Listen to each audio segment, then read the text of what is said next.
कि आज स्वागत अभिनंदन करी हम दिल से। आज स्वागत अभिनंदन करी दिल से। भैया निखिल खातिना आज स्वागत अभिनंदन करी दिल से। भैया निखिल खातिना कि सब पर मनवा में के होके फील हो है कि सब पर मनवा में के होके फील हो। भैया निखिल खातिना कि सबके मनवा में के उठे फील हो। भैया निखिल खातिना तब तुम लड़का दिखा हो गए अच्छा लगी। और का कि गौवा समाज के है रहे इच्छा स्वागत समारोह में हमरो बात इच्छा।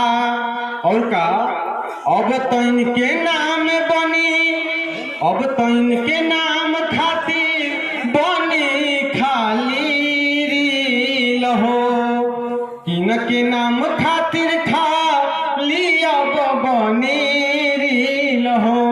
नमवा कैल तू गौवा के भैया निखिल हो।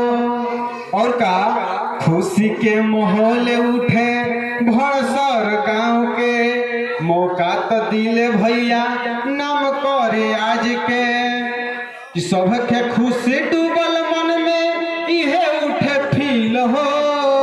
कि सबके मन में खुशी उठे इहे भइल फील हो।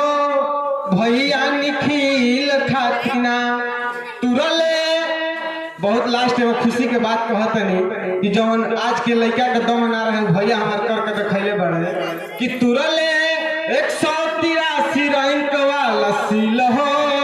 भैया निखिल खातिना एगो ताली बजा दी सबे कि तुरले 183 वाला सील हो। भैया निखिल खातिना जोरदार बजा दी ताली एगो फिर हो।